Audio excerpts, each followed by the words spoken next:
जरा सोचिए, एक छोटा सा कस्बा जहां रातें आमतौर पर शांत और सुकून भरी होती हैं, लोग चैन की नींद सो रहे होते हैं। लेकिन अचानक एक सुबह घड़ी की सुई जब 4:30 बजा रही थी, उसी वक्त एक फोन की घंटी बजती है। और फोन किसी आम आदमी का नहीं, बल्कि पुलिस थाने का। और फोन की दूसरी तरफ से आती है एक ऐसी चीखती हुई खबर जिसे सुनकर पुलिस वाले भी हैरत में पड़ जाते हैं।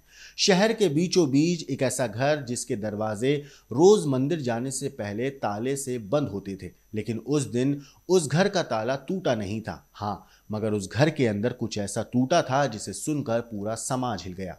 सवाल यह है, उस घर में कौन था जिसने इतनी बेरहमी से एक औरत का खून कर दिया?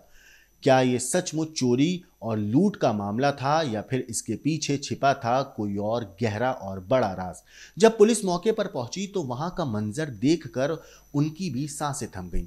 खून से लथपथ जमीन पर एक लाश पड़ी थी, जिसके गले पर गहरे वार के निशान थे, और पास ही बिखरे थे वो सबूत जो कहानी को और उलझा देते हैं।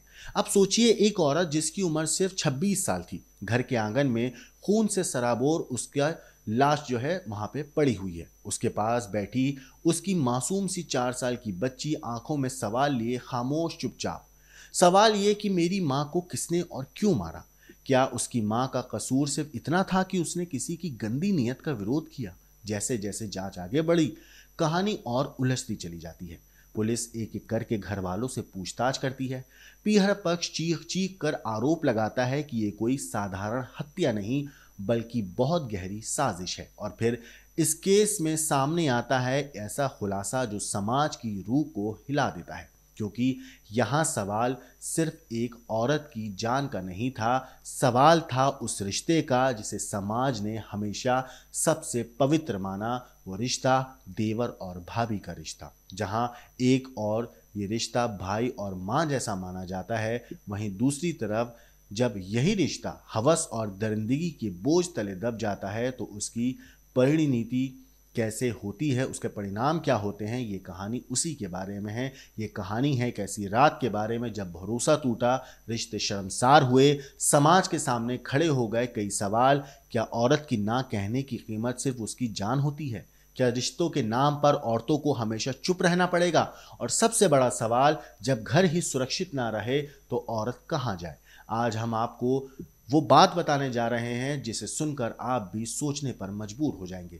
सरदार शहर चूरू की वो घटना जिसने न सिर्फ राजस्थान को बल्कि हर किसी को पूरे देश में जिसने कहानी सुनी उसे हिला दिया।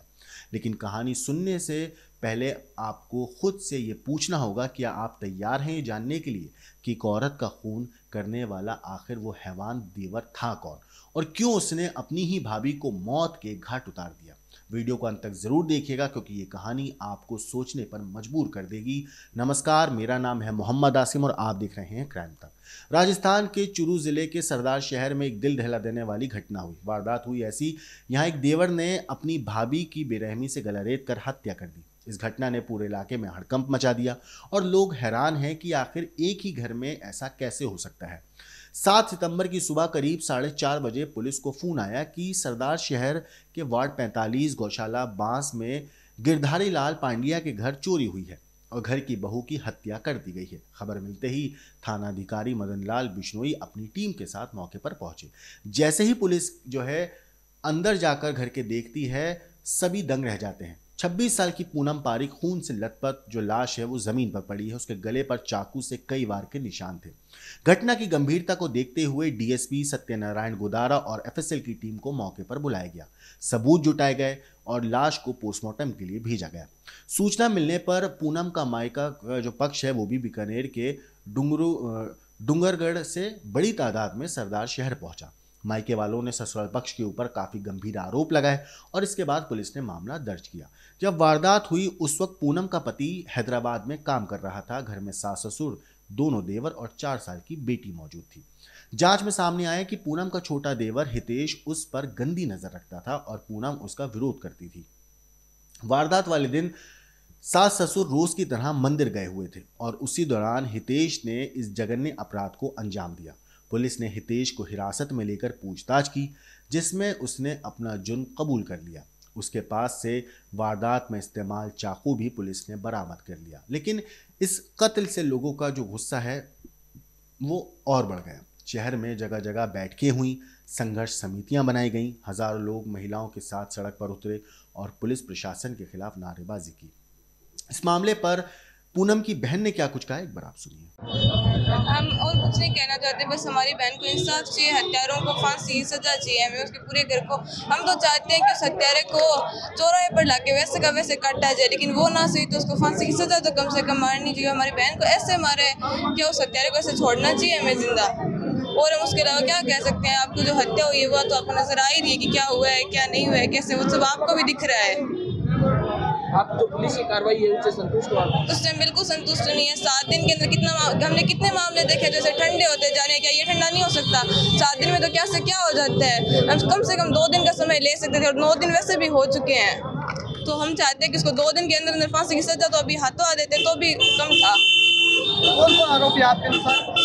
पूरा घर जो भी आपको दोषी हो तो आपको भी दिख रहा है कि कौन कौन दोषी है कौन नहीं है, और हमें तो पूरा मामला नजर में दे रखते हुए समझ में आ रहा है कि पूरा घर ही दोषी है।